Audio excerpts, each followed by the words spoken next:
Hi, boys and girls. We're here today with your Four Winds lesson. It's Mrs. Edel and Naomi Rose. And here we are. This time we're going to be talking about sound. And sound is so interesting. And in fact, we have to talk really loud right now because the wind is blowing and we want to make sure you can hear us. So the wind is making sound too. So I have a question for you. What is sound? That's a good thought. It is. It's also something that we hear when something's vibrating. And so Naomi's going to play something for you. This is a guitar. I'm sure most of you have seen it. So when I play a guitar, it's a little out of tune, so it might not sound very good. But when I play and I touch the strings, it's vibrating the strings, and the sound is vibrating into the hollow part of the guitar and coming out and then to our ears, and we can hear it. So that's how a guitar works. And a bigger string, a thicker string, is lower when it comes to our ears. And do you have any idea of what a thinner string might sound like? That's right, it's higher. So a thicker string is lower, and a thinner string is higher. Oh, thanks, Naomi. So, sound can travel through air, liquid, or a solid. And actually, this is so interesting. It travels 4 times faster through liquid. So if you make a sound underwater, somebody's going to hear it pretty quickly. And it travels 15 times faster through iron or steel. So if you put your ear, don't ever do this, but if somebody did put their ear to a railroad track, because it's iron, you could hear the train coming from far away. So here's some funny things that I like to know. Dogs and cats hear higher pitches than humans do. So if you have one of those whistles that makes a sound that we can't hear, your dog can probably hear it. And also, bats can hear even higher sounds, and that's why they use their echolocation. You remember we probably talked about this at some point in Four Winds, how they make a sound, they let it go, and then they wait to hear it bounce off of something and come back. Sort of like playing Marco Polo, where if I go, Marco, Polo, Marco, Polo, so she'll sound closer if she's closer. That's sort of what echolocation does.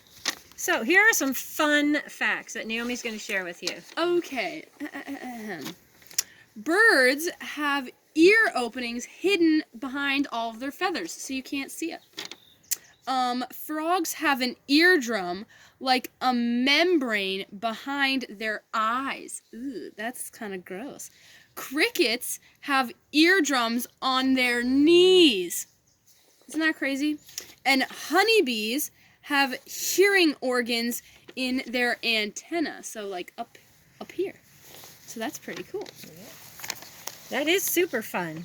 So animals make a lot of sounds for a lot of different reasons, and usually it's to warn of danger, or it might be to find a mate. They might go tweet, tweet, and the other one goes tweet, tweet, and then they make a family.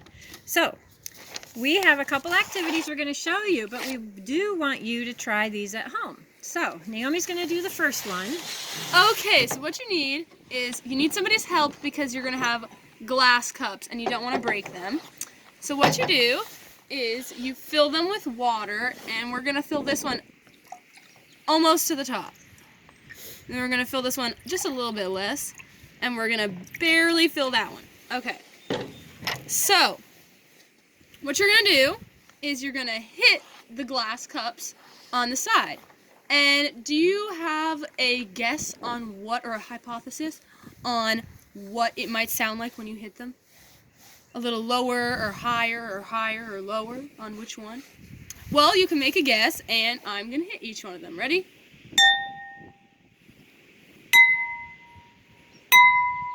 So this one was higher than this one.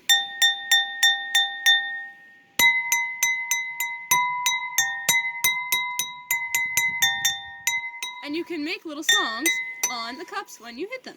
So that's an activity you can try. And one way that you can change the pitches is just change the water level. For example, if I wanted less water in this one, I could pour that out a little bit, and then it changes that even. Oh, they sound too much alike. Let's get more out of this one. Oh, they still sound a lot alike. What if I keep this one empty? Whoa, now it sounds a little different. They sound the same. Yeah. While you play with it, students. Oh, there we go. Okay, you play with that and you have fun with that. And our last activity is making a sound wave. And I kind of mentioned this, that sound makes a vibration and it goes through the air. It's sort of like if you could see that guitar string close up, you would see that it vibrates and the vibration goes wow, wow, wow, wow, and it goes through the air and it comes into your ear, comes through the different parts of your ear, which you'll see about in the videos we're going to show you. You'll see it come through into the ear, and then it sends a signal to your brain that says what you're hearing. So we're going to demonstrate a sound wave, how it works, and you can do this at home too.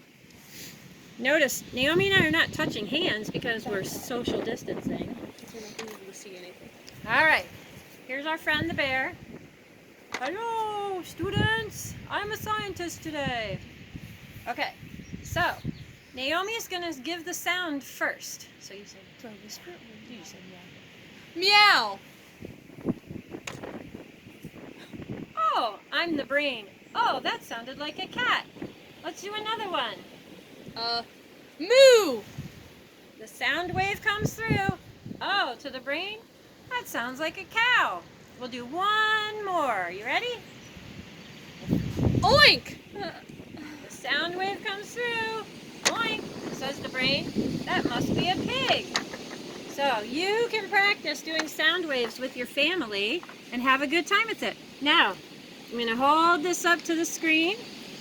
I want you to, these are your challenges, okay? It says watch.